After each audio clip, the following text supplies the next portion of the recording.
Buenas tardes a todas y todos.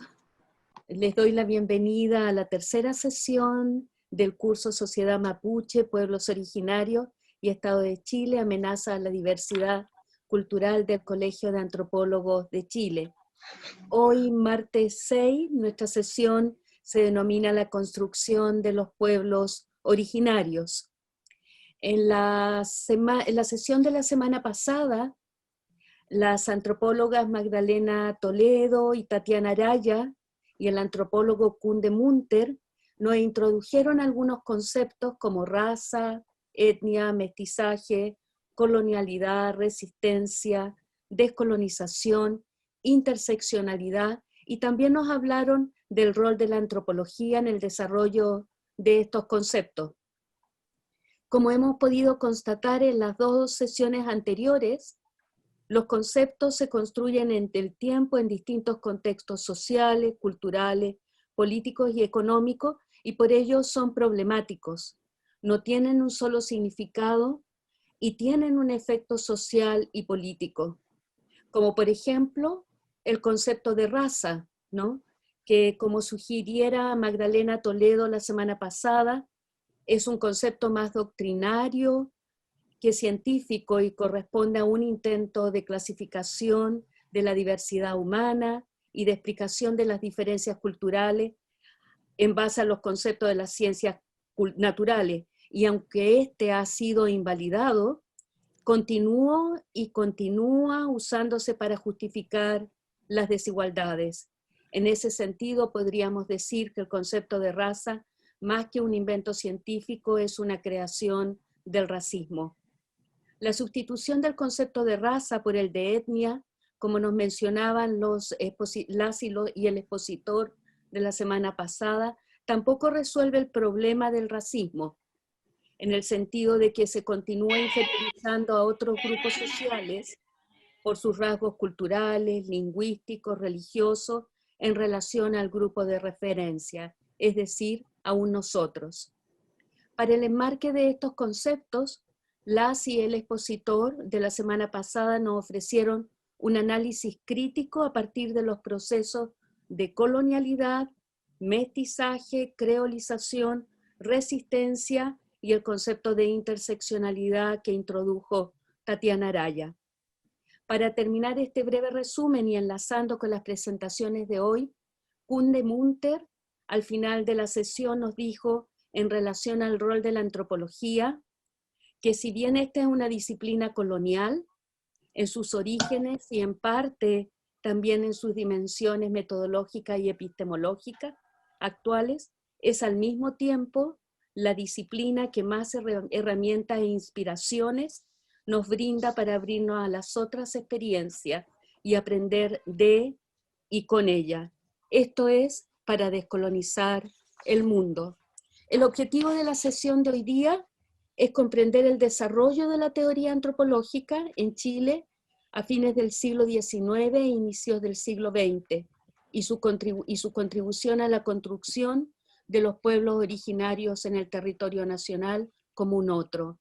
Para esta sesión tenemos invitados a dos profesores que han trabajado bastante tiempo en estos temas.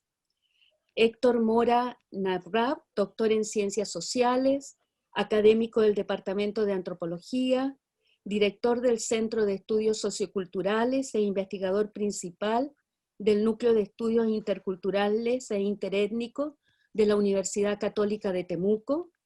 Es miembro de la Red de Investigaciones en Estudio desde, sobre, con pueblos indígenas de la Red Latinoamericana de Metodología de Investigación en Ciencias Sociales y del Grupo de Trabajo de la Asociación Latinoamericana de Antropología, Catálogo Latinoamericano de Tesis de Antropología.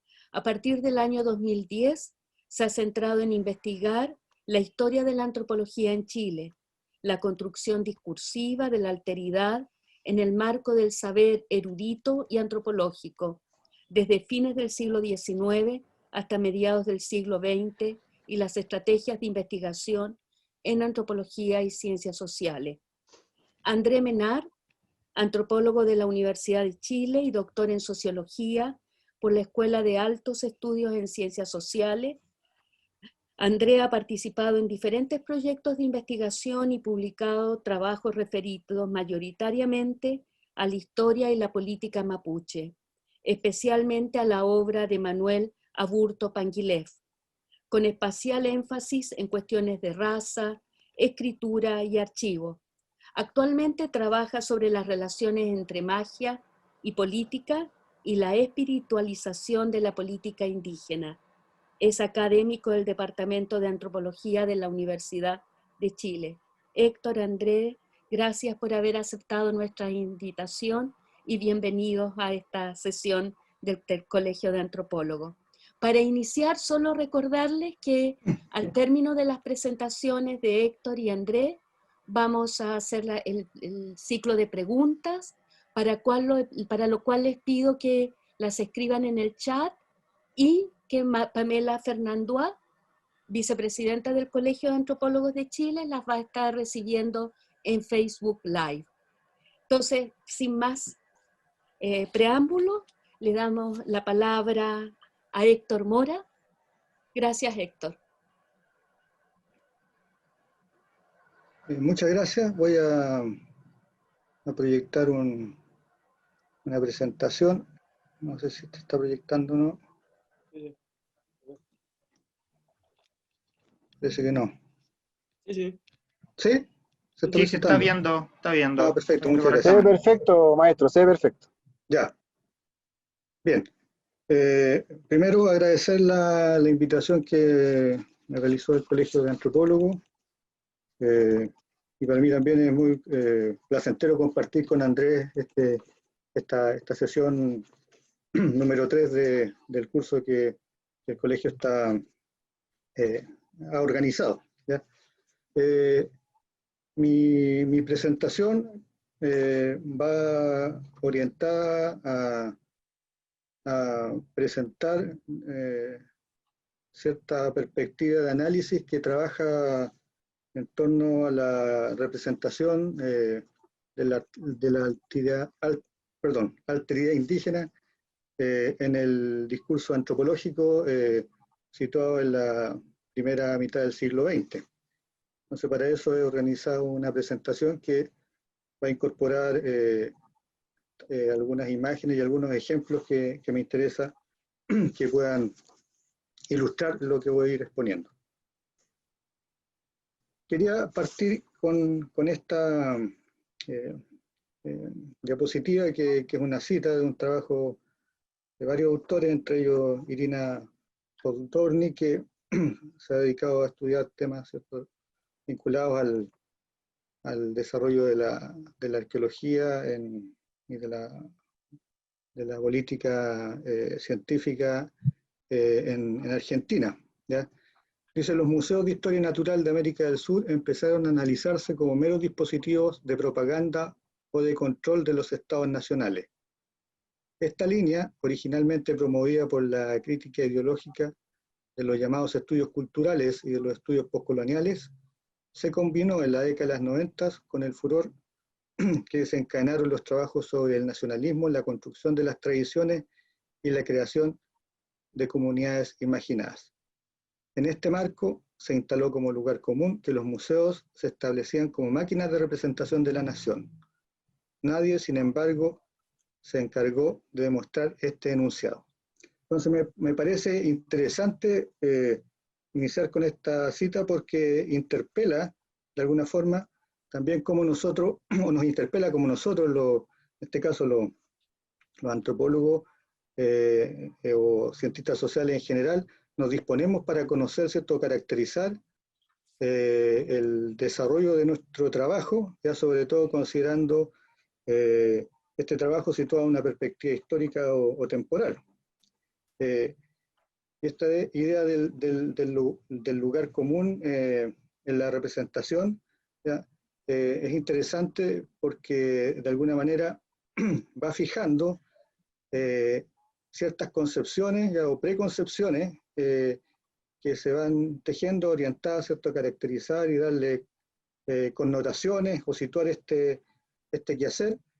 Sin embargo, muchas veces ya no permiten visibilizar otras perspectivas que aparecen en el espacio, por ejemplo, de la producción, de las publicaciones, y que de alguna manera permiten relativizar esta idea de que el discurso, ¿cierto?, erudito o antropológico en el fondo es o forma parte de un discurso homogéneo y homogenizante y totalizador, y en tanto estas características imposibilita ver variaciones, ¿ya?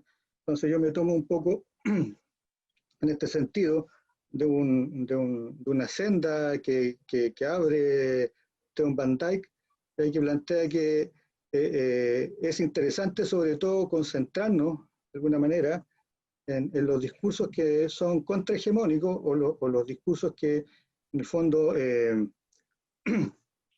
no están situados ya desde ciertos lugares donde se reproduce una determinada ideología que es hegemónica, ¿ya? Y eso implica entonces arrojarse a los documentos, ¿ya? Y tratar de rastrear, ¿cierto?, la posibilidad de estos discursos, en este caso en el marco de la antropología. Entonces esto a mí me llevó a nutrirme de aportes de otros campos disciplinares en esta idea de que uno transita para tener las herramientas y poder empezar a trabajar este tipo de cuestiones.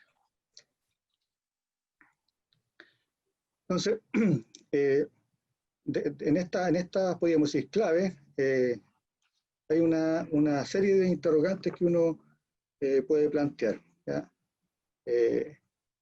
¿Es el discurso social hegemónico homogéneo o totalizante?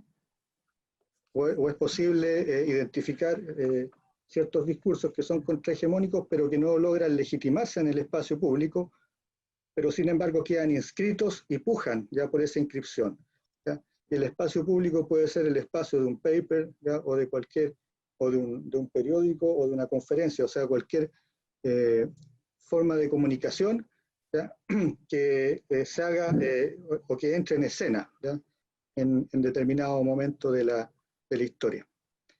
En ese sentido, también preguntarse por la jerarquía de los objetos o las áreas de conocimiento, ¿ya?, sobre todo pensando en cómo se instala la antropología como disciplina y cómo se construye un discurso antropológico en un momento determinado. Son todos los objetos y campos de saber relevantes y potenciados. Y por último, una cuestión que también es importante, ¿ya?, y que muchas veces queda relegada cuando se asumen enfoques que se orientan desde las historias de las ideas, ¿ya?, que son las condiciones materiales de producción, reproducción y circulación, ¿ya? Determinados ciertos discursos cuentan con los recursos necesarios para institucionalizar un área de conocimiento, ¿ya? ¿Cuáles son esas condiciones de posibilidad, ¿ya?, del decir y del poder hacer, ¿ya?, en un momento determinado? Y esto lo pongo de manifiesto porque muchas veces en la antropología se tiende a mirar, ¿ya?, desde unas claves que se sitúan desde una perspectiva mucho más global, ¿ya?, que echa mano a ciertas ideas que circulan y que caracterizan antropologías, podríamos decir, entre comillas, otras, ¿ya?, y que las sitúan en determinadas posiciones, ya en el sistema de conocimiento y también en el sistema político nacional, pero que sin embargo no son las mismas, ¿ya?, y no son iguales a las que se construyen en distintos países. Entonces, en función de estas claves, yo planteo una serie de preguntas, ya que me posibilitan, ¿cierto?, situar un enfoque. Por lo tanto, yo me pregunto si la antropología que se desarrolla en Chile, que se institucionaliza, tiene efectivamente el poder, ¿ya?, para situar, ¿ya?, sus enunciados en el espacio social, sobre todo en una época de la historia, ya que es la primera mitad del siglo XX, y ha dado que si uno analiza sus condiciones materiales ya de producción y de reproducción, estas más bien tienden a generar cierta incertidumbre sobre esas posibilidades y su asociación, por ejemplo, con la representación y la canalización de los discursos que la elite política y económica produce y que establece en un momento determinado. Por ejemplo, una cuestión sumamente importante de los estudios sociales de la ciencia para poder determinar este tipo de cuestiones tiene que ver con la reproducción, ¿ya? En el sentido de que una ciencia está consolidada cuando logra asegurar que es posible reproducir el campo a través de la formación, ¿ya? Por lo tanto, estas cuestiones son indicadores, ¿ya? En Chile eso solo es posible a partir del año 1966, bueno, todos de cierta manera ya conocemos esto, y esta cuestión se debe también a una forma en que está pensada la estructura del sistema de formación superior en Chile, ¿ya?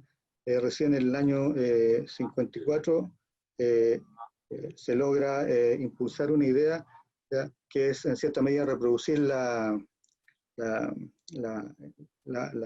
el concepto de universidad humboldtiana que se aboca a la investigación y a la formación, y en ese marco las disciplinas como la antropología ya están más bien relegadas a un segundo plano, con dificultades, ¿cierto?, en su forma de operación. ¿Ya?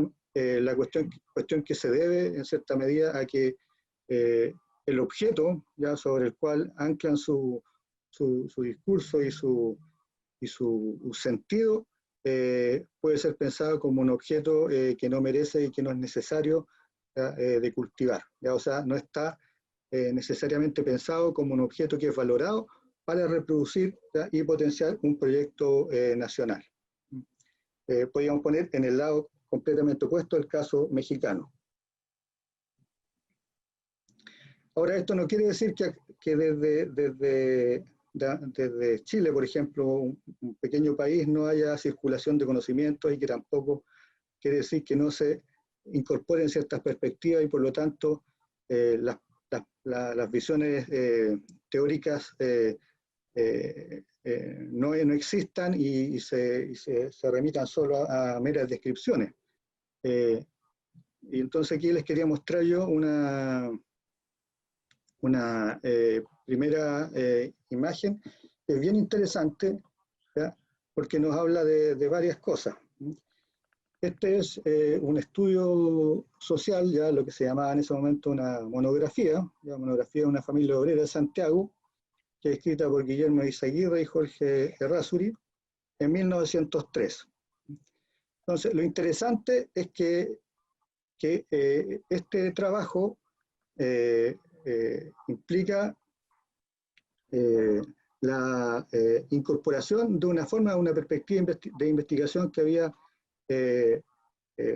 desarrollado Leplay en Francia, ¿ya?, que era un ingeniero y que de alguna manera también se lo considera como uno de quienes contribuye al desarrollo del trabajo sociológico, que sitúa un objeto, ¿ya?, un objeto de conocimiento, que es la clase popular, ¿ya?, o el mundo popular o el mundo obrero, y que además incorpora una perspectiva de investigación, ¿ya?, que primero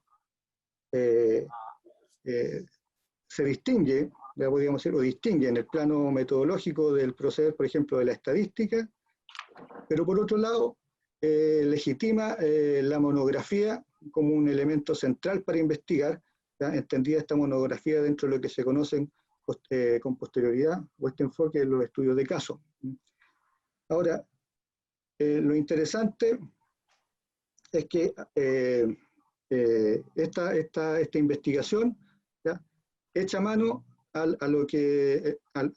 un elemento central que tiene que ver con la observación directa o participante. Ya si se fijan en la última parte, plantea que, ¿cierto?,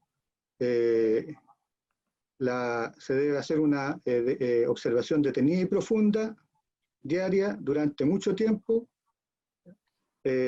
anotando, ¿cierto?, pacientemente todo lo que se ve sin que se escape ninguna menudencia más baladí. Y es interesante, ¿ya?, porque si pensamos en el año 1903, todavía no está institucionalizada como tal ciertos procedimientos de la antropología, por ejemplo, la observación participante en el marco del trabajo, ¿cierto?, etnográfico. Hay antecedentes que están más bien dispersos hacia atrás, pero aún no se implementa como una forma, ¿cierto?, canónica del trabajo antropológico. Es interesante además porque recuperan un autor que es casi contemporáneo y levantan un objeto de estudio, entre comillas, ¿ya?, que es la clase, ¿cierto?, popular o la familia obrera. Lo interesante además de esto es que este tipo de trabajos queda dormido, ¿ya?, porque no logra convertirse en objeto, ¿ya?, dado que la investigación de este tipo, sociológica, no logra reproducirse y tampoco configurar una escuela, ¿ya?, o de pensamiento o una perspectiva que se logra reproducir a través de la formación.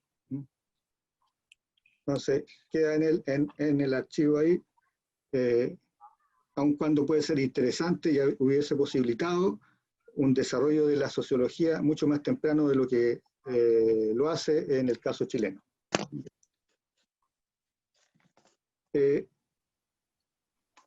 Tenemos acá otra cita, que es de un trabajo de Ricardo Lapchan, de la capacidad de guerrera de los araucanos.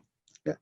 Lo interesante de esta cita es que ponen en evidencia o en relieve una perspectiva teórica que podríamos decir es pionera, ¿ya?, en el sentido de lo que se produce en la época en la cual él escribe, ¿ya?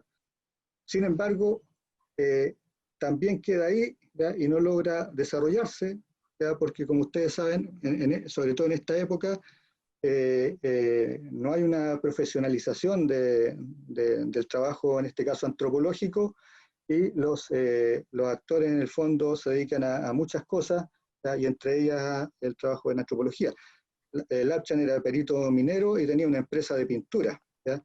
Y así hay otros que son empresarios, hay otros que, ¿ya?, son profesores y que van combinando esas tareas ahí de investigación.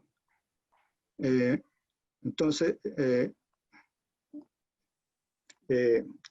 aquí plantea cuestiones que son interesantes porque también discute esta idea de que toda la antropología de una primera etapa del desarrollo en Chile es de corte evolucionista, ¿ya? Entonces aquí están las cuestiones aquí interesantes que uno puede poner.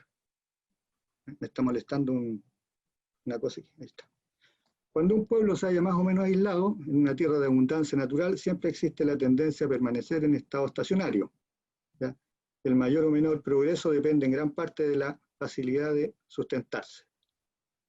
Para salir de este estado, precisan nuevos factores que vengan a dar impulso a las actividades latentes, por ejemplo, una escasez de alimentos, un cambio de clima o la invasión de otros pueblos. El encontrar un pueblo en estado cultural tal o cual no implica que no haya podido progresar más, ni que su capacidad evolutiva sea inferior o nula. Para medir esta capacidad es preciso observar el poder que posee para modificar su sistema o asimilar otros nuevos, cuando por cualquier causa las condiciones del medio cambian. Entonces, aquí tenemos una perspectiva, ¿cierto?, teórica, ¿ya?, o se vislumbra una perspectiva teórica que sale del enfoque clásico evolucionista que incorpora factores políticos, ¿ya?, y ecológicos que permiten explicar los procesos de cambio, ¿ya?, en una dirección, ¿ya?, que más tarde alcanza cierto nivel de relevancia y que se conduce desde otras latitudes o desde otros lugares, ¿ya?, por ejemplo desde Norteamérica, otros países que empiezan a desarrollar con profundidad este tipo de cuestiones y que se convierten en teorías que fluyen hacia América Latina. Entonces, en esta dirección, uno también podía ir reconociendo, dada esta diversidad de perspectivas que discute un poco lo que se suele definir como lo canónico, o lo que opera más bien para el caso de la antropología, una serie de otros aspectos que podíamos situar, referidos a la construcción del objeto o la representación de la otra indígena, que uno puede también ir poniendo como antecedente. ¿Cómo voy con el tiempo, perdón? Quedan 8 minutos. 8 minutos.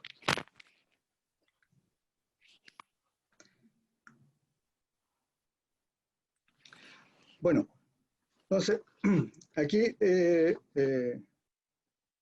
me gustaría aquí introducir en este sentido otra idea que tiene que ver con esta diversidad, pero también lo que conecta en este sentido a la antropología con lo que se produce en distintos lugares.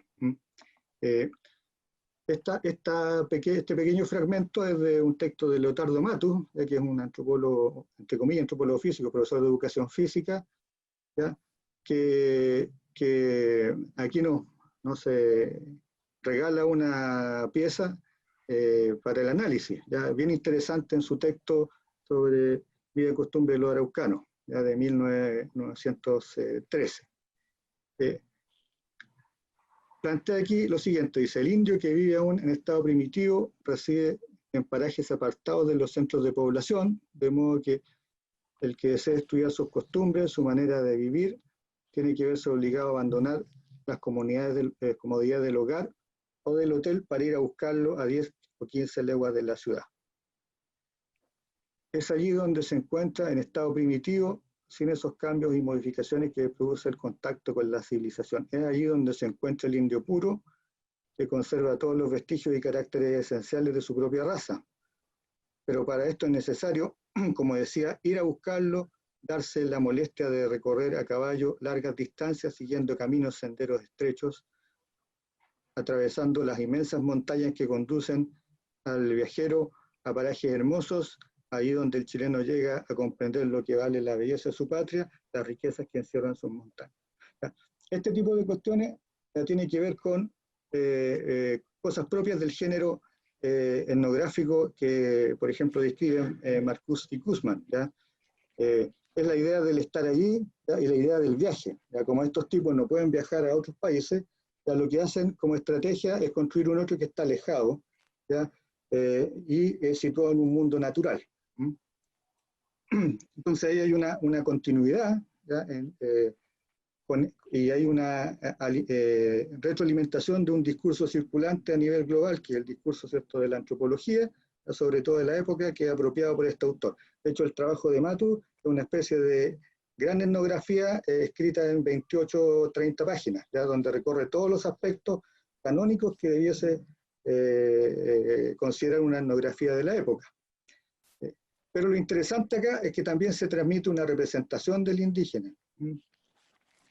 ¿Ya? Y aquí uno puede incorporar algunos elementos que plantea, por ejemplo, Johannes Fabián, ¿ya? Con la idea de los alocronismos, ¿ya?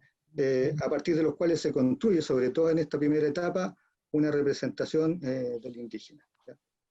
Entonces, aquí aparecen dos aspectos, ¿ya? Que configuran al indio, como se entendía en la época, o como aparece acá en el escrito, ¿ya? Su estado primitivo, que implica un distanciamiento en el tiempo, ¿ya?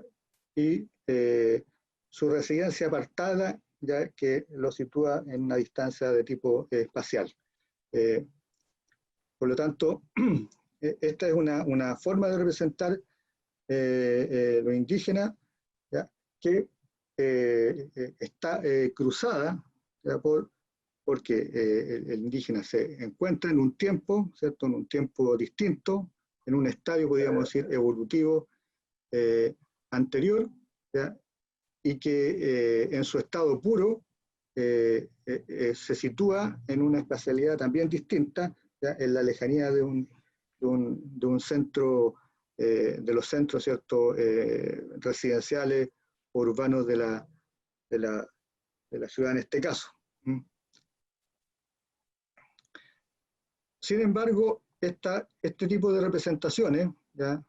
O esta forma de representar que en cierta medida puede ser propia, ¿ya? De un discurso de la época, también está matizada por otras, ¿ya?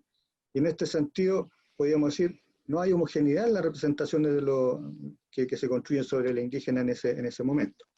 Entonces, a través de una investigación que estuve desarrollando, que todavía está en una etapa podríamos decir, de prueba, en el sentido de que hay que ir cotejando todavía muchos de los aspectos que he estado trabajando, se han logrado levantar al menos 4 modelos de representación que permiten también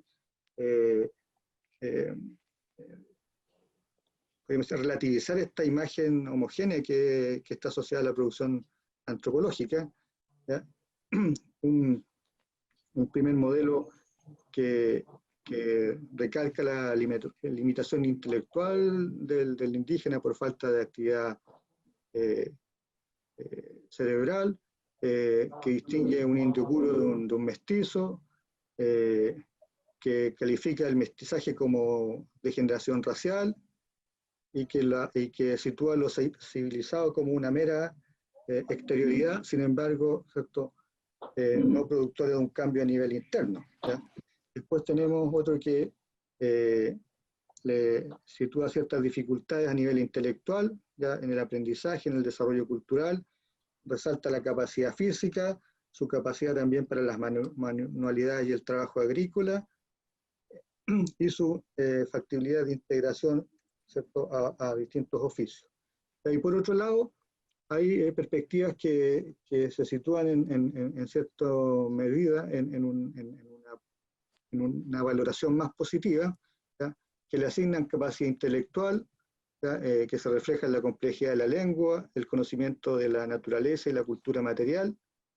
El problema, ¿cierto?, de la comprensión tiene que ver más bien con la traducción de una lengua ajena a la propia, que dificulta las operaciones de expresividad, y que al poseer, por ejemplo, valores y cultura distintas, esto se hace, o más bien dificulta la integración a los proyectos nacionales, ¿ya? Y por otro lado, se destaca su capacidad intelectual y adaptativa, ¿ya? Su diversidad interna, ya que es una perspectiva que aparece y que no ve a lo indígena como un todo, ¿cierto?, sino que atribuye diferencias a nivel interno, por ejemplo, entre población mapuche, releva su carácter adaptativo, ya que permite llevarlo a ciertos niveles de desarrollo o en otros retroceder, y una cierta variabilidad que se expresa en sus características físicas y culturales. Entonces, aquí he podido graficar algunos nombres en esta estructura cruzada, que se define por 2 ejes, que es el tener y no tener, ya, la posibilidad de poder desarrollar ciertas capacidades o tener ciertas capacidades más bien intelectual, y el otro es el eje de la esencialización, ya, que define entre un no ser y un ser, ya, y ahí podemos ir situando a ciertos actores que se ubican en el espacio social en esta etapa, y que de alguna manera son representantes más o menos de estos discursos, ¿ya? Con una también expresión clara de que las representaciones, podríamos decir, no son homogéneas para la época. Entonces, esta cuestión es interesante porque generalmente, además, cuando se hace referencia al trabajo en la época, se suele recurrir a los mismos sujetos, ¿ya? O sea, a Guevara, ¿ya? Guevara es el representante de un punto de vista, ¿ya? Que si bien es partícipe ya de la ideología en cierta medida del Estado y de la élite, podríamos decir, es el que reafirma todos los prejuicios de época, no es el único actor que se sitúa en esta escena. Entonces, en ese sentido, por ejemplo, podemos ubicar a Amberga, ¿ya? Que plantea cuestiones distintas, ¿ya? En este caso, criticando esta también representación de que el indígena no tiene actitudes de tipo agrícola. Entonces dice, el araucano, como adoptó los aperos agrícolas, ha aprendido también las ventajas de la maquinaria agrícola, o sea, le otorga una capacidad de aprendizaje en la complejidad del funcionamiento de una tecnología que es europea.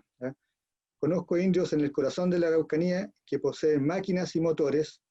He visto trabajar araucanos semanas enteras sumergidos en el pantano, acosados por miles de zancudos para abrir desagües y canales de riego en su terreno. O sea, les da la capacidad de aprendizaje, de manejo de tecnologías que puedan resultar complejas, ya del manejo y de su aptitud hacia el trabajo agrícola, y además, ¿cierto?, hacia el trabajo en sí, cuestionando un poco la serie de prejuicios y estereotipos de la época que lo situaban como, ¿cierto?, como flojo, ignorante y con poca capacidad de poder comprender, ¿cierto?, y aprender en el marco de un proceso de integración o de civilización. Y en esta dirección también, como para ir complementando, está el trabajo de Lapchan del 12, ¿ya? Aquí señala que sabemos que el antiguo pueblo practicaba la agricultura en tiempos preincaicos, porque hallamos en las tumbas de la época los objetos de piedra y madera destinados a esta industria. La alfarería pintada en los mismos sepulcros demuestra que este arte también había avanzado mucho. De igual manera, el hallazgo de objetos y útiles para la fabricación de tejidos. Restos de estos mismos y madera de lana usada dejan claro que esta industria también fue conocida en tiempos preincaicos. Entonces también es una perspectiva que, más que situar en el polo negativo lo indígena, releva ciertas características y cualidades de estas comunidades. No sé si estoy en el... Estás en el tiempo. Muchas gracias. Fue un poco continuamos apurado, pero... después. Ya, no, está bien. muchas gracias. Voy Andrés, a sacar y ahora corresponde a Andrés Menar. Vale. 25 minutos y después de esta vuelta hay tiempo para redondear lo que haya que redondear. Para quitar la presentación. Tienes que ir arriba, ¿no te dice? Sí, stop share. Stop share. Ahí está. Eso, sí. Ahora me toca a mí.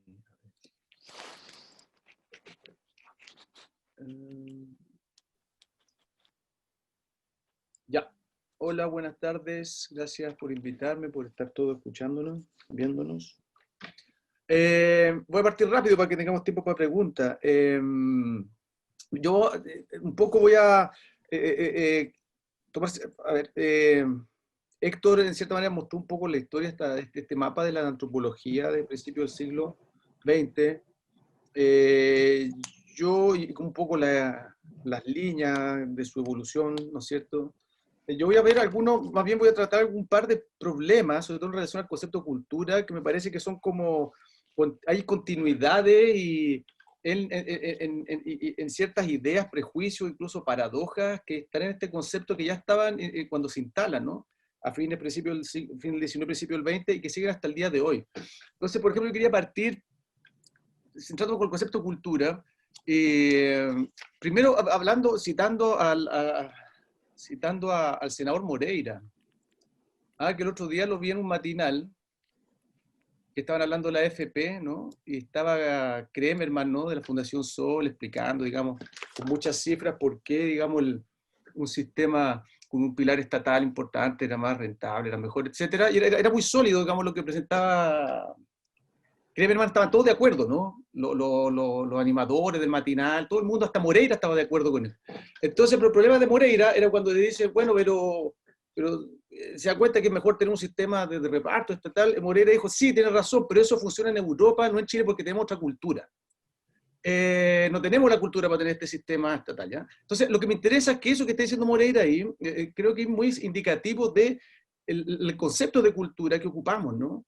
Que se ocupa de arriba para abajo, lo ocupamos, ¿no? Y que muchas veces yo creo que tiene una función argumentativa bien complicada, porque es una función argumentativa que funciona en general como pretexto para contradecir lógicas de cambio, ¿ah? O quitarle historicidad, posibilidades de cambio a ciertas situaciones, naturalizándolas, diciendo que son determinaciones culturales. Entonces, esta idea de la cultura como algo que determina un estado fuera de la historia, y a su vez como una condición que es homogeneizante, que es unánime, que es compartida por un colectivo en que se desaparecen la heterogeneidad interna de los sujetos, ¿no? Creo que son categorías que arrastran, que es un poco culpa de nosotros los antropólogos, de nuestros ancestros, ¿no? Desde el concepto que funda aquí el papi, ¿no es cierto?, de la antropología, que es Edward Taylor, ¿no?, que el papi de la escuela evolucionista, ¿no es cierto?, que da esta definición que siempre que aparece en todos lados, ¿no?, de la cultura como aquel complejo que incluye el conocimiento, las creencias, la arte, la moral, el derecho, la costumbre, etcétera, capacidad adquiridos por el hombre. O sea, lo que está diciendo Taylor aquí es que cultura está planteando una definición de cultura nueva, porque hasta ese momento el concepto hegemónico de cultura es que sigue existiendo hasta el día de hoy también, que es la cultura en sentido humanista, que es este sentido, ¿no?, que es, por ejemplo, cuando dicen demuestra su cultura, aquí dice, y puntería, ¿no? O sea, demuestra su cultura, no escupa en la piscina, demuestra su cultura, no tire papel al water. La cultura como un capital de conocimientos que, por ejemplo, adquiere la gente por ir a la ópera, o leer el arte y letras, o no escupir en la piscina, ¿no? Taylor instala un concepto de cultura, no humanista, sino un concepto de cultura que asume que cualquier colectividad humana tiene una cultura. Y la cultura, entonces, corresponde a un conjunto de valores, costumbres, creencias, técnicas, instituciones, que uno aprende, digamos, cuando nace en ese colectivo. ¿Ok? Ahora, en el caso de Taylor, cuando él define este concepto de cultura, igual, él lo está haciendo en un esquema que es el esquema evolucionista. Él está pensando que las diferencias humanas, las diferencias que llamamos ahora culturales, corresponden a distintos estadios evolutivos. Es decir, Taylor era el que decía que los fueguinos del siglo XIX, de su época, que eran como la raza, decían, no más primitiva, eran como los ingleses de hacía 5.000 años. Él asumía que todos los pueblos tenían que pasar por los mismos estadios evolutivos y obviamente llegar hasta el estadio en que estaban los europeos, ¿sí? Entonces las diferencias culturales eran diferencias en el tiempo de la evolución de la humanidad. Pero eso implicaba que cada cultura correspondía a este conjunto de elementos, instituciones, técnicas, que estaban como encapsuladas y iban evolucionando en el tiempo, con grado de desarrollo. Y este concepto evolucionista de cultura se relaciona con algo que hablaron la semana pasada, ¿no?, que es con también todo el sistema de clasificación, ordenamiento de las diferencias humanas a partir del concepto de raza. Porque un poco antes de Taylor, ustedes saben, estaba el boom del racismo científico, ¿no es cierto?, del darwinismo social, que también generó una lógica de jerarquización de las diferencias humanas a partir de niveles de evolución racial. Ahora, no voy a entrar en el detalle, porque Taylor igual no es un racista, no es racista, su teoría es justamente culturalista, para decir, no hay diferencia biológica entre las razas, todos tenemos la misma estructura física mental, solo que hay pueblos que están más atrasados que otros. Otros van a explicar que las diferencias culturales en realidad tienen sustratos biológicos raciales. Pero no vamos a entrar en esa discusión. Lo que me interesa es que en ambos casos se encuentra, existe la idea de una jerarquización de las diferencias entre los seres humanos. Es decir, habrían sujetos que o culturalmente o biológicamente estarían más desarrollados que otros, ¿sí? Y eso tiene una justificación, ¿no?, que es, ¿no es cierto?, la idea, ¿no?, de que, o sea, el hecho de plantear que existen razas o culturas más desarrolladas que otras, funciona en un contexto de despliegue colonial. Por eso puse ese mono de Tintín, ¿no?, en el Congo. Es decir, el racismo científico y el evolucionismo antropológico funcionaron como pretextos y argumentos para justificar el despliegue colonial de las potencias europeas en la segunda mitad del siglo XIX. Y también de las repúblicas americana en esa misma época. Es decir, los procesos de ocupación territorial de la Araucanía, ¿no es cierto?, en lo que ahora Chile y Argentina, es lo que ocurrió, bueno, años después en el Chaco, es lo que ocurrió en distintos lugares de América del Sur también, es lo que ocurrió en Estados Unidos con el oeste. Eso ocurre en paralelo a lo que está pasando en África, a lo que está pasando en Oceanía, ¿sí? El problema es que hasta esa época, los pueblos que después se llamaron indígenas o nativos, por ejemplo, si pensamos en el mundo colonial, funcionaban como sujetos que estaban en un estado como, si bien eran súbditos de la corona en algunos casos, o en el caso, por ejemplo, de los mapuches, eran una nación con la que había que hacer pacto, eran sujetos que tenían un estatus político, por el que había que pactar, tenían derechos especiales, ¿no? Incluso para el caso mapuche, muy claro, había un nivel de simetría política. En cambio, la lógica colonial, al decir que no, en realidad son sujetos que tienen niveles de evolución inferior, les quita el nivel de interpelación política horizontal y los pone en un nivel inferior, que les quita su condición de interlocutores políticos válidos, ¿no?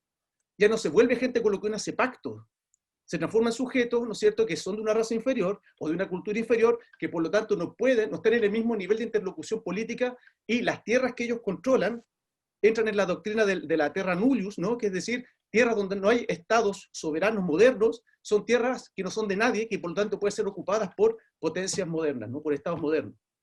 La lógica racista evolucionista, como la lógica evolucionista cultural, funcionaron como justificaciones ideológicas para esa operación política, ¿sí?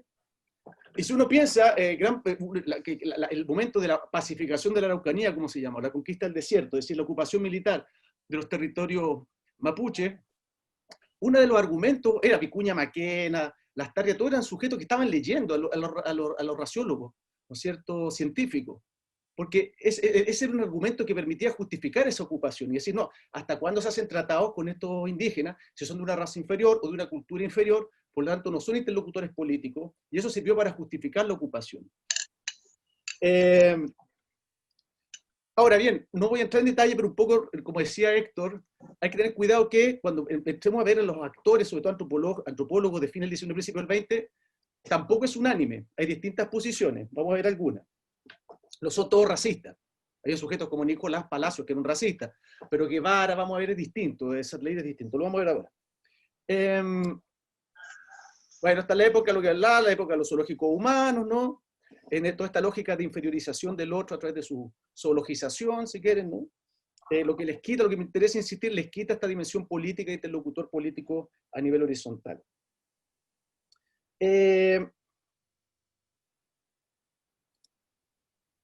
Claro, esto es una cita de Benedetti, que es un arqueólogo, antropólogo argentino, y esto lo cita Carlos Oliver Schneider, que era el director del Museo de Concepción en los años 30, ¿no? Bueno, hay muchas citas como esta en la época, ¿no? Esta idea de que existía en este contexto de ocupación militar, ¿no?, surgimiento de la antropología, existe la convicción de que los pueblos indígenas están destinados a la desaparición.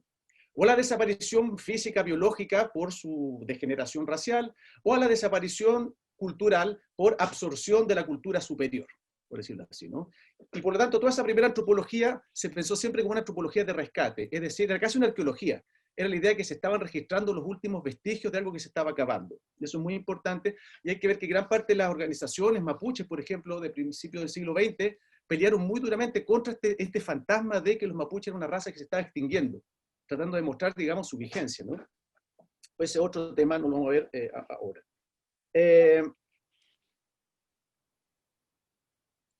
Ahora, lo que me interesa mostrar, estas son este tipo de ideas, que esta lógica que está en los años 30, que porque Vicuña Maquena puede haber dicho cosas muy parecidas o peores, sigue estando vigente en la pluma de, no sé, Villalobos, por ejemplo, de Sergio Villalobos. No hay un sentido común.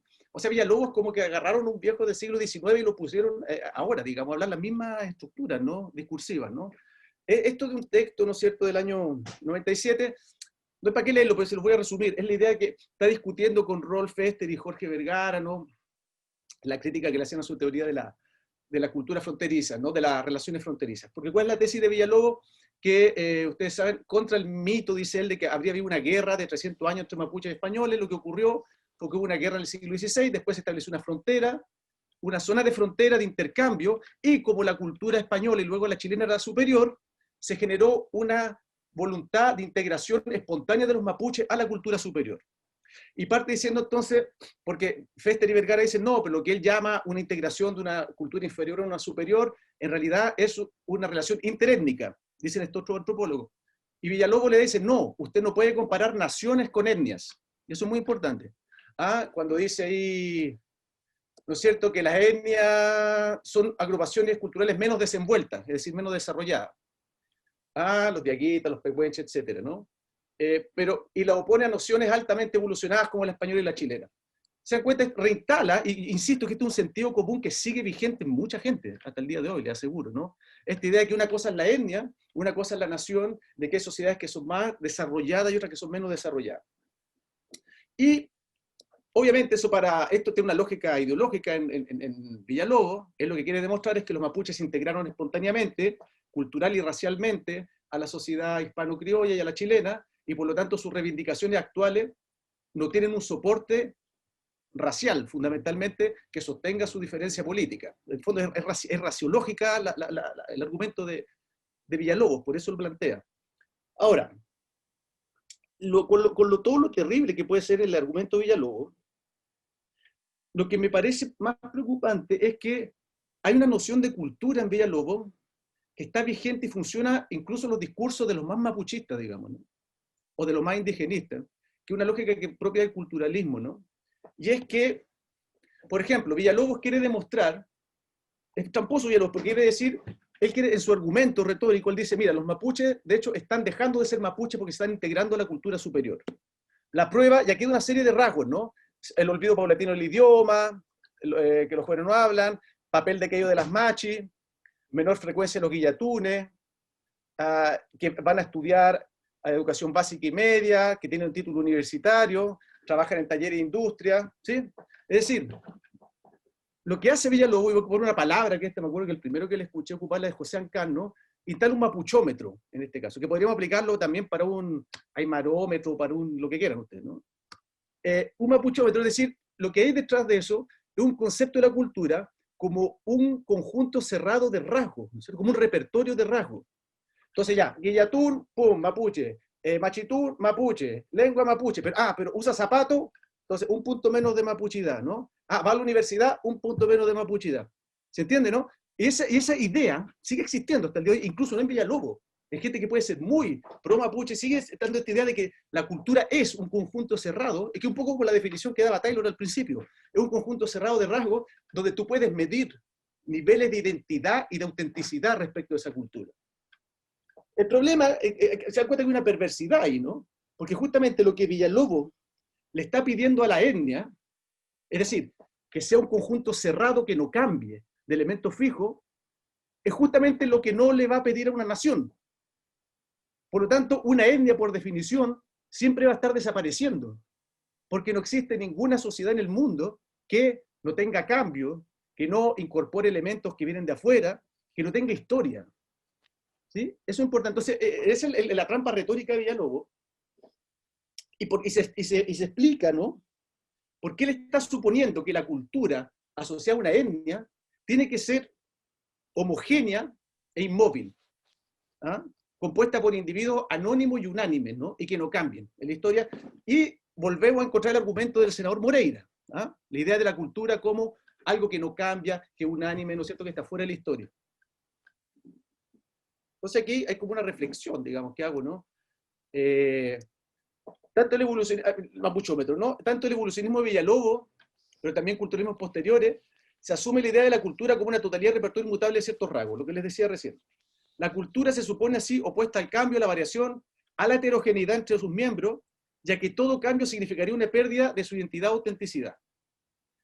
Villalobos y todos los operadores del mapuchómetro le exigen a las etnias una dosis de homogeneidad y de inmovilidad que no le exigen a las naciones. Porque si somos chilenos, obviamente, si nos compramos el último iPhone, nos vamos a hacer menos chilenos. Nadie está preocupado de eso, digamos, ¿no? ¿Será, y esta es lo que pregunto, digamos, es como la pregunta central, incluso podríamos concluir aquí, pero voy a dar un ejemplo después. Para mí esto lo que creo que es central, ¿no? ¿Será que en el caso de las naciones, la identidad no es un problema porque está definida y sostenida por un territorio y un orden jurídico político, ¿no? Mientras que en los pueblos colonizados, es decir, pueblos desprovistos de autonomía territorial, la identidad depende de su inscripción individual, es decir, en rasgos como la lengua, la vestimenta, los ritos, el color de piel, el apellido. ¿Se entiende? Es decir, yo, si tengo un pasaporte que dice que soy chileno porque hay un estado y un territorio que así lo legitima, puedo ser un chileno evangélico, puedo ser comunista, puedo creer en Dios, puedo no creer en Dios, puedo usar el pelo largo, el pelo corto, y voy a seguir siendo chileno. Si no existiera Chile y estuviéramos sin territorio, tendríamos que demostrar que somos chilenos. ¿Y cómo demostramos que somos chilenos? No sé, tendríamos que comer completo, no sé, bailar cueca, y la chilenidad se transformaría en una serie de prácticas, gestos, ¿no es cierto?, que tendríamos que encarnar en nuestros cuerpos. Eso es lo que le exigimos a los pueblos colonizados. Es decir, por eso están estos discursos absurdos. De repente he visto, no sé, cuando dicen, pero ¿por qué? Por decir un ejemplo, Aucán Huaycamán usa celular o anda en avión. ¿Ah? Ese argumento, ¿no es cierto?, el argumento villalobesco, es decir, mapuchométrico, decir, bueno, él como es mapuche no puede usar teléfono ni andar en avión, ¿no? En cambio un chileno sí puede. ¿Por qué? Porque él, por no tener territorio como espacio de legitimación de su identidad, está obligado a llevar las señas, las marcas de su pertenencia étnica. Es una primera cosa importante, ¿no?, que creo que heredamos del siglo XIX, de la situación colonial en que se constituye la antropología. Por último, para no extenderme mucho, quiero darle como unos ejemplos, ¿no?, de qué es lo que pasa en esa época, ¿no?, y que creo que son cosas que están vigentes hasta el día. Un ejemplo, la representación de los mapuches. Iba a presentarles también temas fueguinos, no sé si alcance, pero estamos muy mapuchocéntricos hoy día con Héctor, pero no tenemos más tiempo para presentar otros casos. Y no manejamos tanto. Esto, por ejemplo, un buen ejemplo es la representación de los mapuches a nivel fotográfico, ¿no?, en el siglo XIX, principio del XX. En Chile, la representación hegemónica de los mapuches son estas postales. Muchas de ellas, como ha mostrado los trabajos de Margarita Alvarado, ¿no?, y su equipo, fueron hechas en estudio, ¿no? Son fotos hechas en estudio con personajes que no tienen, nunca se sabe el nombre propio de los personajes, ¿no? Esto es muy coherente con un discurso ideológico de los mapuches como un patrimonio identitario que viene de la Araucana como patrimonio, ¿cierto?, de la nación, ¿no? Eso es lo que dijo Andrés Bello. Chile es el único país, ¿no es cierto?, de América o del mundo moderno que tiene el privilegio de contar con una epopeya para fundar su literatura y su identidad. ¿Ah? Entonces hay una imagen igual de los mapuches como un indígena, ¿no es cierto?, el araucano en realidad, el araucano como un indígena que está fuera de la historia y que está en esta fundación mitológica de las razas guerreras, ¿no es cierto?, del siglo XVI. Y cuando alguien pregunta en el colegio, por ejemplo, a nosotros, preguntamos ¿qué mapuches conoce?, le van a decir, bueno, Galvarino, Lautaro, Caupolicán, pero nadie va a hablarles de Quilapán, ¿no es cierto?, nadie va a hablar de Bañil, nadie les va a hablar de Ayapán, de los caciques del siglo XIX. Siempre se refiere a ese mundo, ¿no es cierto?, mitológico fuera de la historia de esa mitología nacional, ¿no? En cambio, si uno va, por ejemplo, a Argentina, en Argentina, no puse más fotos, pero esta foto del medio es Manuel Namuncurá, el hijo de Juan Calfucurá, que fue como el loco más importante, ¿no es cierto?, en el 19, a fin del 19, en las Pampas, ¿no? Y claro, pero esta es una foto de una serie, está lleno de fotos. Aquí también se vestían así, pero no les sacaban la foto de los caciques con los locos con estos uniformes militares, mediante los cuales marcaban alianzas con las autoridades chilenas o argentinas, ¿sí? Es una lógica fotográfica mucho más inserta en la historia. Los sujetos tienen nombre propio y están metidos en situaciones históricas, ¿no? No están en estos estudios fuera del tiempo, ¿no? Las otras dos fotos que les puse ahí, que es un caso marginal en Chile, son de los álbumes de la misión anglicana, de Kepe. ¿Ah? Donde, claro, los que los sacaban eran ingleses, canadienses, tenían esta lógica más anglosajona de la lógica colonial, ¿no? En la que, bueno, eso es lo que les voy a explicar, digamos, que tenían proyectos justamente de modernización distintos respecto de lo indígena y generaba entonces formas mucho más historizadas y con nombre propio de estos mapuches en este caso, ¿no? Ah, tenemos aquí a la izquierda Bernardo Namuncurá, a Bernardo Burto Namuncurá, a la derecha creo que está Ambrosio Payalef, y el otro loco es Joaquín Millanao de Loncoche, etc. Y aparecen con el nombre propio, aparecen terneados, ¿no? Es otra representación. Y esto, y con esto vamos a ir terminando, esta tensión, ¿no? En la representación, en la pregunta que surge ahí, ¿no? Volvemos al mapuchómetro. Pero ¿cuál es el verdadero mapuche, ¿no? En este caso, ¿no? ¿Son estos que están, ¿no es cierto?, con sus trajes tradicionales, o son estos que están ahuincados, dirá otro, ¿no? Transculturados, dicen, ¿no? Hay un lindo ejemplo de este debate, de esta antinomia, ¿no? Que en 1911 se dio entre, en 1911, Tomás Guevara, que citaba Héctor, que escribió cientos de páginas sobre la historia mapuche, la sociedad mapuche, publicaba, si no me equivoco, era el folclore araucano. Y había un montón de proverbios, ¿no? Ahí como dichos, proverbios, y había una sección de proverbios pornográficos, decían, ¿no? Que de hecho eso los traducía al francés, porque eran muy cochinos, decían, que tampoco eran tan cochinos. Bueno, no se los voy a repetir, pero tampoco eran para tanto. Ahora, eso generó mucho polémica. Salió, Omer Emmet, que era este crítico, que en realidad era Emilio Weisse, que era el cura Emilio Weisse, publicó una reseña diciendo que, bueno, que eran unos degenerados los mapuches, ¿no es cierto? Que tenían esto demostraba que era una raza que estaba con un bajo nivel de moral y por lo tanto destinada a su extinción por estos vicios, ¿no? Ante esa crítica, Charles Sadleir, que era este pastor anglicano que sacaba esa otra foto, que era aliado, amigo de estos loncos, de hecho que participó en la fundación de la Sociedad Caupolicana y después en la fundación de la Federación Araucana, que era una organización importante mapuche de la época, escribió, digamos, una carta, ¿no es cierto?, en el diario La Época, en 1911, que es la que está arriba, ¿no? Entre otras partes decía, ¿sería justo formar un criterio de la raza chilena yendo a los prostíbulos y chilenos de su pueblo? Averiguó nuestro autor entre la gente indígena sana y decente las ideas araucanas y no de jóvenes, algunos de los cuales son semicivilizados, a quienes su contacto con la civilización que les rodea les ha quitado algo de la virilidad, la moral, la pureza de la vida araucana del campo. A lo que Guevara le responde en una respuesta, ¿no?, en el mismo diario, le dice, réstame solo decir al señor Sadleir y a los 2 o 3 mapuches medio civilizados que representa, porque Sadleir estaba hablando en nombre de estos loncos, si es efectiva tal representación, que los autores que estudian la raza de sus orígenes no lo harán en ellos, sino en el común de los individuos, y que él, ni ningún mapuche de ahora, tiene derecho para protestar de un análisis étnico que se remonta a 300 años de esta fecha. Entonces, se dan cuenta aquí, es muy bonito esto, porque nuevamente estamos con el problema, ¿dónde está el mapuchómetro? ¿Cuál es el verdadero mapuche, ¿no? En un caso, Sadleir está diciendo, ojo, lo que usted escribió en el fondo son aberraciones ordinarieces que no representan a la verdadera etnia y los valores de la raza, de la cultura mapuche, porque eso hay que buscarla en las élites mapuche. Hay unas élites mapuche y ahí es donde se conservan estos valores.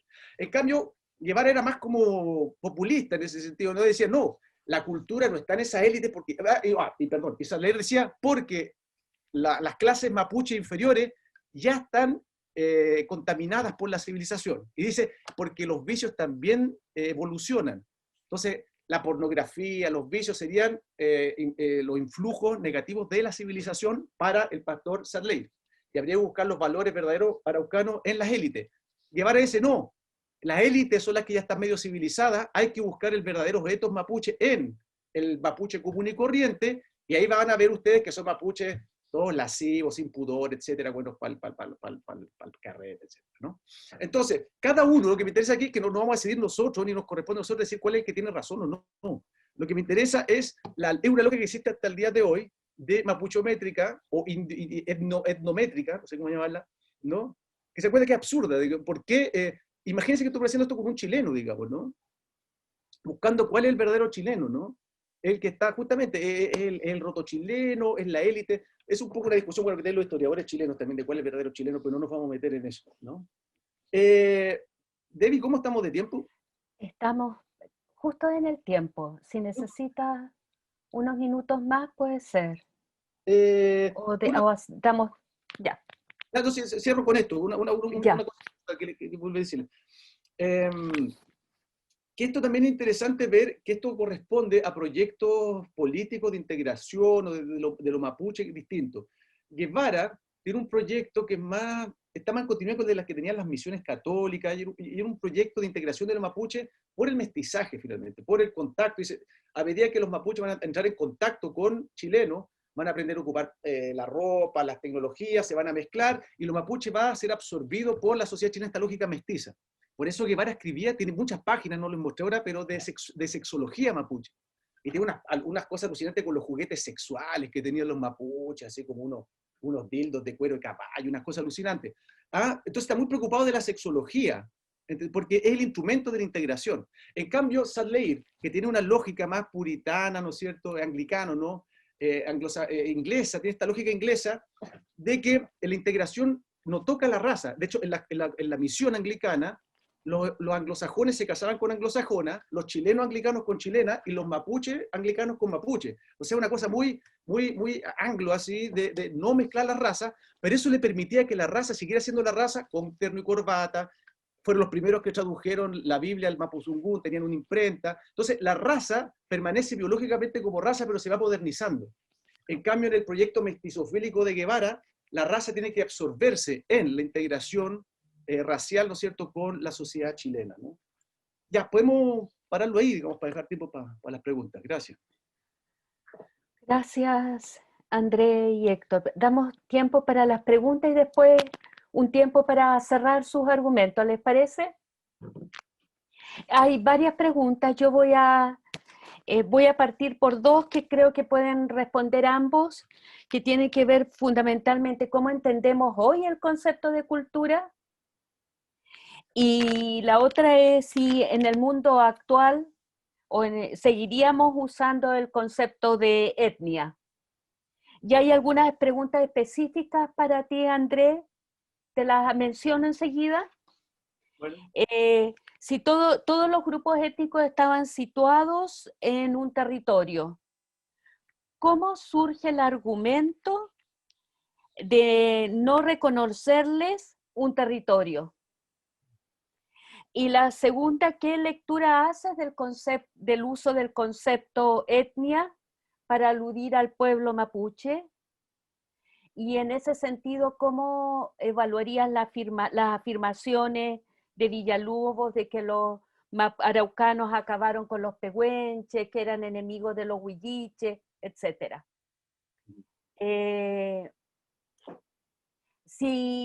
También si se puede hacer comentarios respecto a la idea de la patrimonialización del etnocidio.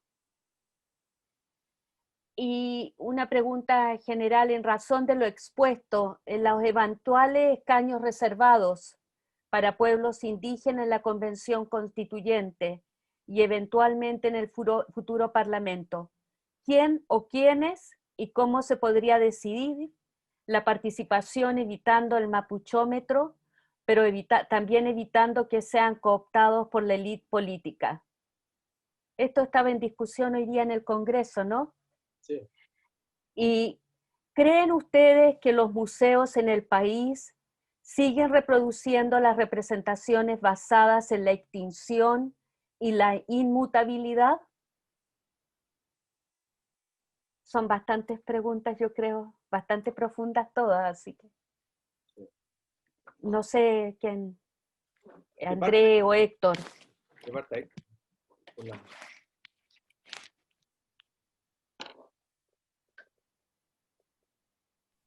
Bueno, muchas gracias por las preguntas. Vamos a ver si se puede esbozar alguna respuesta, porque son temas que son controversiales. Y si uno plantea algo, después alguien se puede enojar. Algún amigo, algún conocido. Así que, bueno, sobre el cómo entendemos hoy el concepto de cultura.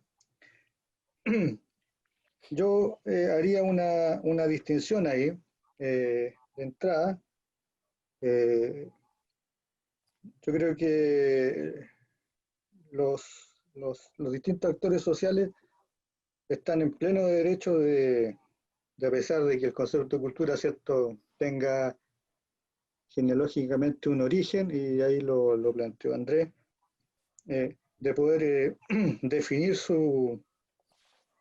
qué es lo que corresponde, qué es lo que entienden, qué es lo que definen como cultura, ¿ya? Sin embargo, en nuestro rol de analistas sociales, nosotros debiésemos ir un paso más allá, ya en el entendido que, como decía Andrés, la cultura no es una entidad homogénea, ¿cierto? Cosificable y totalizante, y que en ese sentido está plagada de desigualdad, violencia, eh, sea cual sea su, ¿cierto? El enclave a la cual se remite. Por lo tanto, para entender la cultura hay que entender primero la trama política en que la cultura se reivindica, ¿ya? Para luego ver, ¿cierto?, el contenido de lo reivindicado. Y por lo tanto, en lo que compete al trabajo antropológico, es más bien, ¿ya?, no fijar la cultura al estilo de lo que se hacía en el siglo XIX y XX, sino que más bien analizar el discurso sobre la cultura y ver, ¿cierto?, cómo lo cultural fluye, se levanta, ¿cierto?, se establece e incluso se tensiona. Por ejemplo, en lo que actualmente involucra la violencia hacia las mujeres, ¿ya? Hay todo un debate que tiene que ver también con cómo desde de un lugar, ¿ya?, se naturalizan ciertas prácticas y ciertos tipos de relaciones que se pueden poner en tensión, ¿ya? En este caso la violencia hacia la mujer. Yo creo que eso es expresión más que de la influjo civilizatorio de Occidente, tiene que ver también con una agencia política y un rol que las mujeres, y una posición que las mujeres están de alguna manera reafirmando, ¿ya? De hecho, evidenciando que las contradicciones y las complejidades que la cultura reproduce. Por lo tanto, la cultura no es, podríamos decir, bonita, ¿ya?, desde un punto de vista romántico, el lugar de todo lo bueno, ¿cierto?, y todos los que nos comprometen la historia, sino que la cultura está tensionada internamente y en su relación con los distintos factores o grupos. O sea, la cultura es fruto de usos, ¿ya?, de distintos grupos, y además es una, podríamos decir, es un entramado, o está situado en el entramado político, en las relaciones de poder, lo evacúa en ciertos momentos, lo reafirma, permite tomar posición, siempre acallando otras voces. Entonces, yo digo, como antropólogo habría que entrar en eso, o sea, en las relaciones sociales, para ver, ¿cierto?, qué es lo que discursivamente se produce y se reivindica en nombre de la cultura. Esa podría ser una primera respuesta. O sea, podemos decir, la cultura a priori como tal puede tener una cierta existencia, en medio que ciertos sujetos la denuncian, pero uno desde otras, podríamos decir, premisas teóricas, puede tener una entrada distinta, ¿ya?, para analizarla. No sé, Andrés, si... Sí, estoy de acuerdo con Héctor.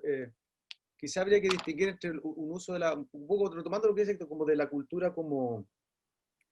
Que más que decir que las culturas existen, no existen, tiene que ver como la pega de uno también, ¿no? Que es como, lo que hace uno es más bien hacer como el mapa de las situaciones en que la cultura aparece como en un argumento, como lo que hablamos de Moreira, por ejemplo. Eso es muy interesante, decir, ¿para qué la gente ocupa esa palabra, cultura? Más que uno decir, hacer un culturómetro también, ¿no? Ver por qué la gente de repente, por qué hay situaciones en las que la palabra cultura se vuelve útil o de una eficacia retórica, no argumental. Por otro lado, hay cosas que, claro, la cultura sirve para describir cosas, ¿no? Uno puede decir, cuando tiene otra palabra para explicarlo, alguien puede decir, bueno, esa es la cultura, pero primero uno ve una práctica y después uno ocupa la palabra cultura para darle una explicación. pero después puede afinarla, decir, bueno, en realidad la cultura es porque hay una determinación económica, porque hay una determinación que ha sido geográfica, porque uno puede afinar un poco la cultura, es como para hacerla corta, creo yo. El problema es cuando la cultura, de ser un instrumento descriptivo, se transforma en una herramienta prescriptiva. Es decir, una cosa es decir, bueno, esta gente hizo eso, bueno, esa es la cultura. Otra cosa es decir, tienes que hacer esto porque es tu cultura, o porque es mi cultura. ¿Se entiende? Que es distinta la función del término. ¿Ah? Y yo creo que muchas veces la cultura puede pasar a ocupar ese rol como prescriptivo, normativo, más que descriptivo, ¿no? Y eso tiene que ver también con toda una forma de entender la cultura, por lo que hablábamos antes, muy asociada a la religión. ¿Ah? A veces es casi un sinónimo cultura, espiritualidad, religión, ¿no? También hay una cosa que pasa colada, pero que también es para preguntarse, ¿no? Sobre todo aplicada a pueblos indígenas. Eso sobre la cultura. No sé, sobre el concepto de etnia, creo que se pregunta. Perdón. Sí, Levi, sí. puedo agregar algo Sí, porque por mientras favor. ustedes estaban conversando surgió la pregunta, ¿cómo, cómo chocan las culturas? ¿Cómo se encuentran las culturas en una perspectiva más bien integracionista? Y tengo otra pregunta sobre museos que voy a agregar después. Ahí, el choque de cultura, yo siempre tengo mis dudas si lo que chocan son cultura o son otros choques de otras cosas que uno le viste con el término cultura, ¿no? Eso choque de cultura me suena como a este señor, como, ¿cómo se llama? Huntington, que habla de los choques de civilizaciones, ¿no? Ujú. Es raro porque de repente, por ejemplo, hay problemas que se puede decir ya, un problema cultural, pero también alguien lo puede, insisto, alguien lo puede traducir el mismo problema en términos de económicos, de clase o de género, ¿no? Siempre todo conflicto se puede desglosar en otros niveles de conflicto. Entonces, a mí, choques culturales, por lo mismo que estamos hablando, me resulta sospechoso siempre, ¿no? Creo que simplifica más que permite entender lo que está pasando. ¿Ah? Ujú, ujú. Esa es mi posición. Ahora, la otra palabra era la etnia, el uso de etnia en el momento actual. Si seguimos, la semana pasada, Kuhn planteaba que debiéramos hablar de grupos étnicos. No sé, se los dejo allí. ¿Qué dice Héctor? Eh, bueno, es compleja la respuesta porque etnia es un término que está eh, muy fijado en el enclave terminológico de la antropología. Eh, y también implica hacer cierres de colectivos. Yo estoy ahí un poco en una posición distinta, sobre todo por lo que el término etnia implica. Eh, pero no tendría una respuesta más que emocional, ¿ya? O sea, yo creo que hay que, de alguna manera, revisar el aparataje conceptual de la antropología y de distintas disciplinas. eh, eh, Primero, por su herencia colonial y colonialista, ¿ya? De cómo nos remite a esos momentos, ¿ya? Donde fueron estos conceptos acuñados y puestos en juego para definir, ¿cierto? A los grupos. eh, y desde esa perspectiva, eh, eh, poder buscar formas distintas para poder expresar. Yo, más que buscar estas definiciones englobantes, yo iría a definir los pueblos por su nombre. ¿Mm? O sea, para mí no todo, o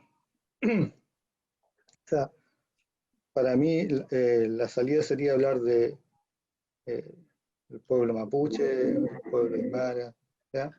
Y dejar de lado estas definiciones que además son camisas de fuerza, ¿ya? O sea, que, que en la actualidad igual eh, poca utilidad conceptual tiene. Lo mismo que cultura. O sea, cultura hoy día muchos teóricos la desechan, ¿ya? O sea, no tiene capacidad analítica, ¿ya? En el sentido de que no permite entender nada. Eh, en esa perspectiva que decía André, de que se ha transformado en un concepto prescriptivo y no descriptivo. Esa puede ser una opción, ¿ya? Que es abandonar esos lugares. Yo sé que mucha gente no está de acuerdo conmigo, pero por lo menos, como estamos en pandemia y yo estoy encerrado, nadie me va a venir a atacar a la casa. Bien.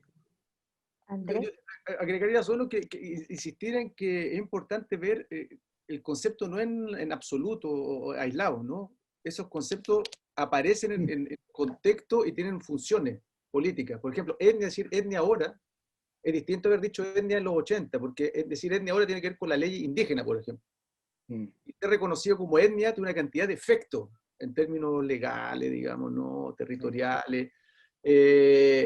Y eso ha hecho que han aparecido muchas etnias nuevas, digamos, ¿no? Nuevas, entre comillas, ¿no? Porque hay un contexto que permite que ciertas demandas sean codificadas en esos términos. Hay que preguntar algo del tema patrimonial, un poco lo mismo. Es decir, ¿por qué, por ejemplo, lo voy a decir bien brutalmente, pero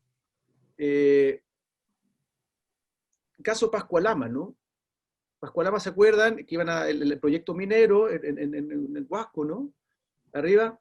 Eso tuvo que aparecer los collas como etnia para acceder a convenio al 169, para acceder a lógicas patrimonializantes, digamos, que permitieran parar ese proyecto. No digo que sea malo, digo que está muy bien, digamos. Lo terrible es que si uno no accede a esa categoría étnica patrimonial, que tiene derechos espirituales, etcétera, y eres un campesino, un ciudadano que no accede a esa categoría, protegida por derechos internacionales, te hacen la mina igual. ¿Ah? Entonces hay un problema territorial, que lo étnico, lo patrimonial funciona como el único lugar de enunciación posible para pelear ciertos derechos, ¿sí? Pero sin poner en cuestión el ordenamiento estructural de la soberanía chilena. O sea, está muy bien que paren Pascualama si las comunidades no quieren, pero lo que está mal es que haya que pasar por la lógica étnica patrimonial para pararlo y que no haya forma de repartir el poder y la lógica de decisiones en términos territoriales sin tener que hacerse étnico para acceder a esos controles territoriales. ¿Sí? Entonces ahí creo que también sirve para responder un poco esas dos preguntas, ¿no? No sé si quedó claro, digámoslo. Sí, creo que hay dos preguntas que tienen que ver con el tema del patrimonio. Una de Victoria Rodríguez, que dice que el tema de los museos le parece muy importante, pues en el caso de las joyas expuestas se muestra la cultura mapuche y también muchas otras que existen en el hoy como una cultura que es estática y que ya fue. Separa a los mapuches reales, los de antes, y es al final un arma política que nos quita autodeterminación a quienes somos mapuche en el día de hoy. Y otra pregunta que tiene que ver, ¿cómo podrían hacer una valoración de la eficacia o falencia de la noción de patrimonio inmaterial, impulsada por la UNESCO como instrumento jurídico asociado a los grupos étnicos? Sí. Y bueno, aquí salieron los otros conceptos: etnia, pueblo indígena, pueblo originario. ¿Existen diferencias entre los términos? Sí. E insisten en lo de los escaños reservados también. Sí, sí. hay un montón de preguntas, todas un poco profundas, complejas, y poco tiempo, pero depende de ustedes. Sí, yo me gustaría recuperar la pregunta de los museos, ¿ya? Hay lo que se llama un topos bien profundo en una época que se puede denominar el topos de la asimilación, ¿ya? Y que no solo involucra esta idea de que las culturas indígenas desaparecen en el marco del progreso, ¿ya? La ideología del progreso está ahí presente como un articulador, pero que se sitúa a nivel global.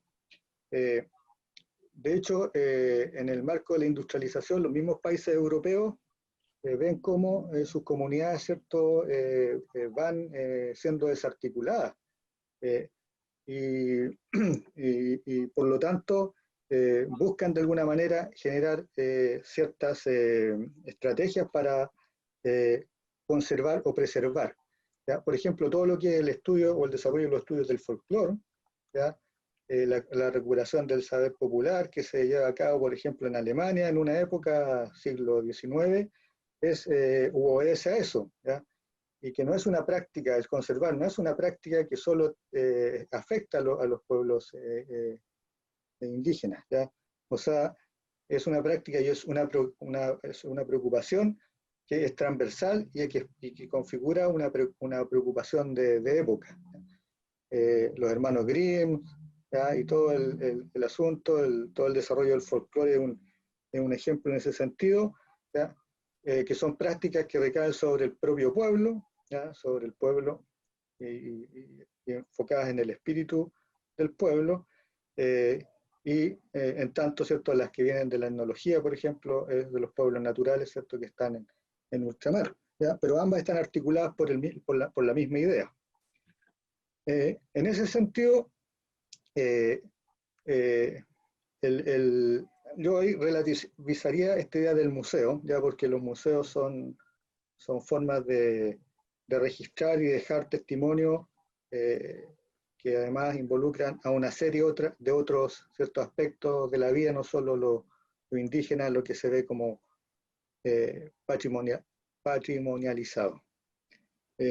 Por otro lado, también hay que entender el museo en otra función, ya que es de tipo política y que está vinculada a la idea de la herencia, ¿cierto?, y lo constitutivo de la nación, pero que busca finalidades prácticas, ¿ya? En el siglo XIX, uno lo ve sobre todo en el caso chileno, hay un flujo que preocupa a los distintos actores de material o de cultura material que es producto de los saqueos de los sitios, ya del huaqueo, y que muchas veces este material va a parar, ¿cierto?, a colecciones privadas fuera del país. Por lo menos varios de los actores de la época lo que hacen es tratar de ver el museo como una entidad que permite proteger esta fuga. Y de hecho, de los primeros, entre comillas, antropólogos, etnólogos, todos tenían una colección privada que fue a parar, de hecho, a las colecciones de los museos, ¿ya? Oyarzún, Guevara, de los que me acuerdo, Barros Gres, Lapchan, etcétera, ¿ya? Entonces, ahí habría que verlo también en ese sentido. En otro sentido, la idea de la conservación permite la acción de la memoria. ¿Ya? Si no hubiesen existido estas prácticas, ya que buscaron fijar entre comillas, ¿cierto?, cultura a través de la textualidad y de la factualidad material, muchas de estas cuestiones, ¿cierto?, no serían posibles de activar hoy día, ya, para definir y reivindicar en términos políticos ciertas demandas, ¿ya? Por lo tanto, e incluso para reencontrar su propia historia, porque Pascual Coña, que es una autobiografía, ¿ya?, que es producida por Moschbach en 4 años, es un texto valiosísimo que ha servido para los dirigentes incluso, en el sentido de recuperar ciertas ideas y ciertas prácticas que aparecen ahí descritas, por poner un ejemplo, ¿ya? Por lo tanto, aquí la cosa aquí no es ni negra ni oscura, sino que podríamos decir es algo un poco gris, ¿ya? Hay ciertas prácticas que están inscritas en una lógica, pero que además permiten en distintas épocas o generan efectos que no necesariamente para lo que fueron pensados, ¿ya? Entonces, eso es lo interesante. Entonces, yo creo que en función de estas funciones y de esto que posibilita esta idea de recuperar y dejar fijada lo que aconteció, es lo que uno puede rescatar como la utilidad. Ahora, bueno, varios museos también han ido por otras direcciones, ¿ya? De hecho, por ejemplo, el Museo Regional de la Araucanía, que era conocido como Museo Araucano, retiró de sus vitrinas todo lo que tenía que ver con la pacificación de la Araucanía, que estaba en el segundo piso, ¿ya? Yo me acuerdo porque desde muy pequeño solía ir al museo y me acuerdo muy bien que estaban los fusiles, los mapas, o sea, todo el aparataje. Por lo tanto, en este caso, sobre los museos y respecto a los tiempos que acontecen, también hay una revisión de las prácticas sobre lo que se puede no mostrar. Por ejemplo, lo que ha pasado con los cuerpos, ¿ya? Todo el debate que aconteció en Argentina, por ejemplo, en el marco de lo que es el Museo de la Plata, y la reivindicación, ¿cierto? Y la repatriación, podríamos decir, de esos cuerpos, ¿ya? Que ha permitido construir, ¿cierto? Y fortalecer agencias políticas por parte de los mismos mapuches. Eso es como una respuesta. Yo, sobre los museos, quizás asociarlo con el problema de los escaños, ¿no? Quiero ver algo común. Y creo que los museos, respecto a una pregunta, como qué pasa con las cosas que entran a los museos y que como que se congelan y dan la imagen de una sociedad muerta, de esa idea de la muerte, ¿no? Dentro de un museo, ¿no? Del fósil. ¿Ah? Ahora, creo que esa es una gracia del museo y no exclusiva de los museos. Es decir, un museo es muy alucinante, igual que los archivos. Un museo es un espacio en que se meten cosas que supone que son muy representativas o valiosas de lo que está fuera del museo, pero cuando se mete adentro del museo, pierde aquello que tienen todas las cosas que están afuera del museo y es que son perecibles, ¿no? Entonces, por definición, un museo es un espacio en que se sustrae a las cosas de la vida común de las cosas, que las cosas se usan y se botan a la basura, digamos, ¿no? Y se mueren. Los museos buscan preservar y por lo tanto siempre una artificialidad dentro del museo. Siempre una sustracción de un objeto que está funcionando y se mete en el museo y adquiere otra vida, otra vitalidad.